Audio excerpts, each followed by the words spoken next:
All right, so it is October 5th, Tuesday, 2021, and I was just wrapping up a morning stream on the EU servers. We just killed Kadim the Peerless for the very first time. Only took us like 2,000 attempts, but we got it done. There will be a guide for challenge mode raid bosses coming out very soon. And a patch just hit, which includes the Halloween stuff. We were all expecting this to hit today, but unexpectedly also includes a lot of other gems. So we're going to go over that now. 10/5/21, October 5th, release notes, Living World, Halloween! Once again, the gates of the Mad Realm have opened, and Kryta's most infamous monarch, Mad King Thorn, has returned to hold court in Lion's Arch. Loyal vassals of the king are strongly encouraged to enjoy the festivities, meet the denizens of the Mad Realm at events across Kryta, and tour the Mad Realm itself in the Labyrinth and Fearsome Clock Tower. Compete with your fellow mortals in Lunatic Inquisition, Reaper's Rumble, and the Mad King's Raceway. Attend to the king's whims on his notorious pastime of Mad King Says, or match wits and blades against royalty in the Ascent to Madness. Disturbing reports have reached the Derman Priory regarding changes to the Mad King's Labyrinth. Adventurers are encouraged to meet with Magister Tassi of the Derman Priory in Lion's Arch to be briefed on a fact-finding expedition. The Lion's Arch Captain's Council wishes to remind its populace that they are not affiliated with the Krytan monarchy and cannot guarantee the safety of any citizens who choose to dabble in dangerous realms, mad or otherwise. Accessories sold separately, batteries not included. Side effects may include nausea, heartburn, indigestion, upset stomach, diarrhea, and in some cases, death. A new visitor has appeared in the Mad King's Labyrinth, interrupting the Bloody Prince's prolonged rebellion. Several new achievements have been added to guide adventurers to investigating the unvarnished true story behind the latest development of the Mad Realm. And a quick pause here for those of you who want a get-to-the-point guide to all of the things you can do. During tonight's stream, assuming you see this right after it goes live, during tonight's stream on the October 5th, I am going to be recording footage of myself doing all the different things in Halloween. The next morning, going to record audio, and then Noxxi's going to get to work editing it. So within, I'm hoping 2 days, maybe, I'll have a get-to-the-point guide in my style, but there are guides from previous years that should be mostly up-to-date from other content creators if you want that sooner. Or you could totally wait on mine, which would be the best one in the world. But, you know, you do you. The annual Halloween Rituals meta achievement has been updated with a fashionable new reward, the Grasping Gaze Shoulders. Earn this spooky new armor piece by completing a variety of Halloween activities and show your allegiance to the Mad King's court with pride. Last year's meta reward, the Lunatic Court Cape, can now be purchased from Halloween vendors if you missed it. 3 new weapons are now available as rare drops from trick-or-treat bags. They can also be purchased from Sparking Stone in Lion's Arch. New rewards, including a festive new mini and chef's recipe, have been added to Halloween vendors. New Halloween-themed guild decorations have been added. Added a new Halloween achievement, Halloween Festivities. Earn progress by participating in a variety of Halloween activities. 2 new boss encounters have been added in the Mad King's Labyrinth. Oh. The Grand High Viscount of Candycorn, the Skeletal Lich, and the Labyrinthine Horror have been updated with improved skill warnings and rebalanced skills. Door icons in the Mad King's Labyrinth are now split based on the enemy type. Boss events use a different icon than monster waves. Probably to help out people who didn't realize what they were doing. There's lots of groups that would be going around the labyrinth together, farming together, and sometimes you get someone in the group that didn't realize what they were doing and open a boss door. Just ruin everybody's whole day. So now if you've got a group that says we're not doing bosses, hopefully everybody knows. Or they will intentionally do it and kill everybody, but at least we'll know now it was on purpose. Slightly increased the enemy count of veteran-haunted door events in the Labyrinth. Mad King Thorn has been updated in Ascent to Madness with improved skill warnings and rebalanced skills. Adjusted the timing of the Mad King's Clock Tower to reduce tragic miscalculations on the final jump. As someone who has beaten the Clock Tower one time. I cannot imagine getting to the last jump and then mistiming that. That would be very hurtful for my soul. So, okay, great. Reduce the delay time before intermediate chests in the Mad King's Clock Tower can be looted for a second time. The services of a court tailor can now be commissioned in the Mad King's Labyrinth by adventurers seeking armor repairs. Yeah, you couldn't repair in the Labyrinth in previous years. You would have to either bring like a repair canister or leave and come back. Removed trick-or-treat bag rewards from the Lunatic Inquisition regular repeatable achievement. Added a Lunatic Boat Master to the Eye of the North to allow easy travel to the Mad Realm. Many small bugs have been polished to ensure a more fun festival than ever for all visitors to the Mad Realm. And the gates to the Mad Realm will be open for a treat-filled 5 weeks from October 5th to November 9th. Have a happy Halloween. Halloween Bonus Bash. As a special kickoff to the activities, adventurers will enjoy bonus experience, magic find, and reward track progress across Tyria.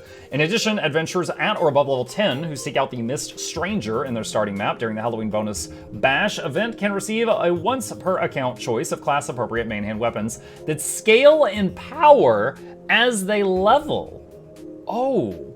Reminded of World of Warcraft's heritage weapons. Very cool. Whether you're a new player or a veteran, it's a perfect chance to jumpstart an adventuring career. This bonus will only last for the first week of Halloween, from October 5th until October 12th, so be sure to jump in. General. Fix several bugs relating to interactions between the dye and wardrobe sections of the equipment tab in the hero panel. The character preview now consistently reflects selected dyes and skins before and after clicking apply. At level 80, equipment granted by the level 80 boost is now of the Celestial All Attribute stat set. This is not retroactive. Only level 80 boost used after this update will receive Celestial. Previously, most professions were given soldiers, power, toughness, vitality equipment. The intent of this change is to ensure that all characters using a level 80 boost are given a serviceable equipment set that will allow players to experiment freely with their skill and trait choices, and not result in situations in which their chosen traits and skills are entirely unsupported by their environment. That is, I like that. I like that. Because if you boosted someone and you wanted to play as Condi or try out healing, you couldn't. And if you tried out power, you were poor at it because you had no ferocity or precision. So you were poor at power and god-awful at everything else. This makes you at everything. I think that's fine. That's fine. After a visit from a friend, a merchant in Lion's Arch has had their proper name revealed. Does anyone know what the name is? Let me know in the chat if you know what the name is. As of September 21st, the effect reset that occurs when players begin a raid or strike removes the same effects as the reset that occurs when players change traits or templates. Okay, so when you begin a raid or strike, it removes, like, buffs and stuff. I mean, didn't they already do that? I mean, I guess it's something different in the code. Because it was all... Well, wait a minute. Strikes. I think strikes you might could pre-buff, but raids you couldn't. Raids, if you pre-buff, like put a bunch of boons up and then hit the boss, you'd lose the boons. You would start with a clean slate. So that doesn't sound that different for raids? I don't remember if strikes had that or not. DirectX 11 beta. Leroy Jenkins, I kind of doubt that. Fixed bugs with textures that dynamically change resolution. Fixed world rendering issues caused by a problem with post-processing effect. Fixed an issue that caused some ground cover props to appear with incorrect colors. Fixed an issue that caused the map to look blurry. Fixed an issue that unchecked enable DX11 rendering beta checkbox when players used auto-detect preset. Added better support for uncapped frame rates when in full screen or windowed full screen modes. And fixed an issue that prevented Phoenix Glider from rendering correctly. Alright. Items. Platter of delectable birthday cakes. I believe that was the cake that you get for your 9th year birthday. The nourishment effect from this feast now has the correct icon. It can now replace other nourishment effects, and it can refresh its own duration. One cool thing about this, if the cake actually counts as nourishment, there is a mastery that they've already revealed for fishing in End of Dragons. And if it's, it was called, like, you know, fishing on a full stomach or something. And it gives you a big bonus to fishing if you have a food buff while you're fishing.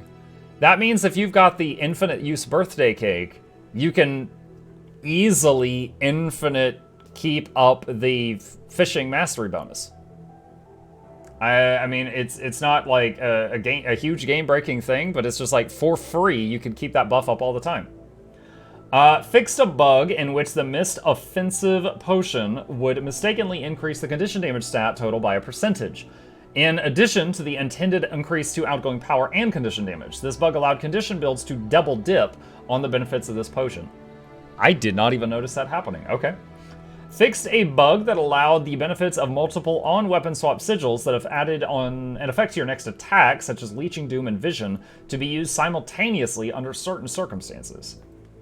I mean, if you're using multiple sigils that occur on weapon swap, like one that removes a condition from you and one that removes a boon from your opponent, like, I feel like they should all work. Like, it's taking up a sigil slot. Unless I'm misunderstanding this. But, okay, that's what it reads. Profession skills. General. All effect. Now, we're getting into the stuff that we didn't know was going to happen today. We were all expecting the Halloween patch today. At this point, we're breaking into stuff that we had no idea this was going to hit. All effects that provide a percentage reduction to incoming damage have been standardized to stack multiplicatively. That's cool. Fixed a bug causing duration stacking boons to be affected by a hidden stack limit of 9. Going back to that last thing, I believe this is to combat the few classes. There's a couple of classes that with certain specializations, trait lines, and food buffs, they could get 100% damage reduction before, because it just added it up. And then, you know, you've got your unkillable handkiter. You've got your Weaver with 100% DR. Actually, I'm sorry, I believe the Weaver's case was 100% reduction in condition duration. I think they could hit that in World v World with certain food buffs, and it was, you immobilize them, it lasted 0.01 seconds. It was wild. But, yeah, so the stuff, for balancing's sake, it should be multiplicative. For anyone who does not know what that means, just to really quickly break that down, if you have 50% damage reduction and you get hit for 100 damage, it goes down to 50. And then if you get another trait that gives you another 50% damage reduction again, it doesn't go from 50 to 0, it'd go from 50 to 25. It'd be cut in half, and then it'd be cut in half again. So it would never hit 0, but it's still really freaking good. And that's the way that it should be, so that no one can ever hit 100%. That's what they should strive for. Okay, fixed a bug causing duration stacking boons to be affected by a hidden stack limit of 9, which in some cases could come into effect before stacking that boon's expected duration cap. This resulted in some boons having a lower total duration than expected. This hidden stack limit has been removed for duration stacking boons that also have a max duration: Alacrity, Fury, Protection, Quickness, Resistance, Resolution, Swiftness, and Vigor. Interesting. I know on... So not super speed. Now super speed only stacks up to 10 seconds, but it does stack as of a couple patches ago. I wonder if this affects that in any way. Okay. It's enough to make me think. Engineer. Medic Gyro. Fixed a bug in which the visual indicator for the water field created by the skill when traded with gyroscopic acceleration was smaller than expected. Okay, so probably there was a big circle on the ground and it wasn't as large as it was supposed to be. Mesmer Mirage. Chaos Vortex fixed a bug in which Alacrity was being granted in a circle around the targeted enemy rather than around the Mesmer. I had no idea. Why is your Alacrity uptime terrible? Because you're not the boss, that's why. That's fantastic. Ranger. Druid. We've observed that in strikes and raids, it has been common practice for druids to ask someone in the group to /GG command. That makes them kill themselves, but for any of you who don't do that content, so that they can fill up their celestial energy resource by reviving them before engaging the boss. If you're going to have full celestial energy anyway, we see no point in making the group wait for this. Now, when engage... I don't like that terminology. We see no point in having someone kill themselves and you rezzing them, but, you know, just for the time's sake. Now when engaging a raid or strike, the druid's celestial energy resource is automatically set to 100%.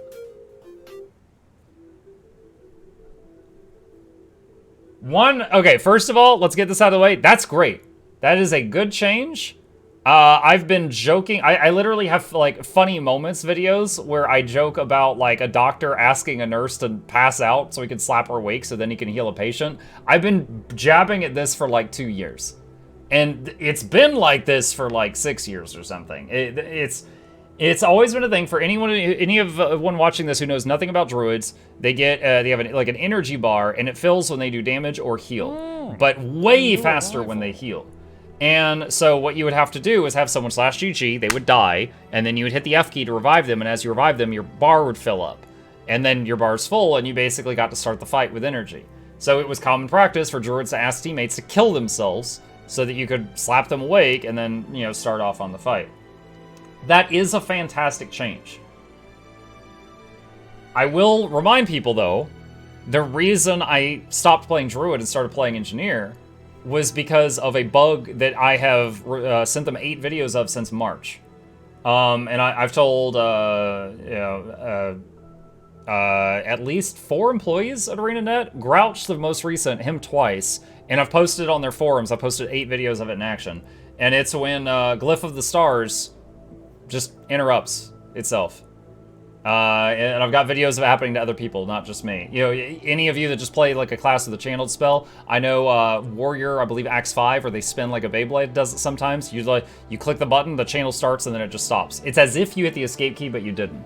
So I don't know that if this is going to make me go back to playing Druid. I mean, that bug, you know, 7 months now at least has been in play, and then there was another bug I reported a year or 2 ago that is still on the forums that is about search and rescue and allies aid break each other, and there's an issue with honestly the astral system as a whole. Like, if you could have a PvP match as Druid, and if you're on the losing team, you could go the entire match without ever getting that bar full.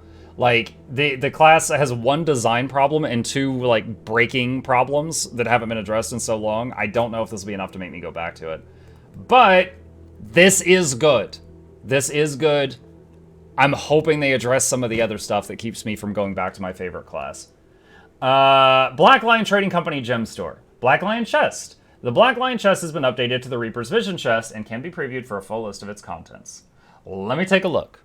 Alright, so I just patched my client, got 2 mails, one that says urgent, do not read out loud from Magister Tassi, one that says happy Halloween with some candy corn to get us started. Next up, the thing that I'd like to see is the new shoulder pads that they said that they have added to the game, so I'm going to go to the achievement window. And here we've got the Grasping Gaze Shoulders box, which has hands doing some Naruto jutsus with eyeballs on the side. I'm going to swap over to an in-game view.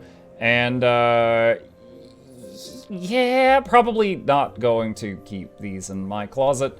But yeah, that's what they are. That's from the Halloween, I combined annual and Halloween. They're the Halloween rituals achievement, if you wish it. Alright, so currently in Lion's Arch, straight out from the bank, here is Sparking Stone, mentioned earlier, who has got 3 items for sale here. The Corroding Abyss Axe, visible here. The Luminous Wings, which are not even wings. I feel absolutely lied to. It is a great sword. And the Barbed Refuge Shield, which, you know what? I like simplicity. I also like when shields are not in my Asura's armpit. So I would love if they fixed that, but you know, yeah, whatever. I do like the shield. I hope that when you're not in the dressing room, it is not actually under your arm, because that's not going to protect much except my ribcage. So that is the 3 new items on Sparking Stone. All right, and here's the new Black Lion chest, the Reaper's Vision chest, which has got the following stuff in it. We've got full sets of the Gargoyle skins, the Dark Mace skins, and a couple of new items here, or returning items that you can't get all the time. So I see the 7 Reapers Greaves skin, which are these boots that have chains and little portals on them. These have been in the game before, but they are making a return. The 7 Reapers Helm skin. I don't remember this one. This might be new. I'm not sure. I could check the wiki, but I'm not going to. But I have no memory of this one. The Hound of Balthazar Warclaw skin. Now that guy's new. That's new. Balthazar's gonna be very mad when he finds out we stole his dog. That is looking good. I wonder, there's one Warclaw that has a special mount animation. It scares the crap out of me. It's like a meteor crashing down. I wonder if this guy has a special mount animation just because of what he looks like.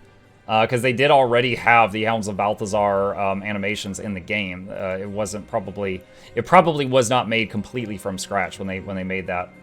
And really quickly, let's go over the Gargoyle skins here. Let me clear the preview window.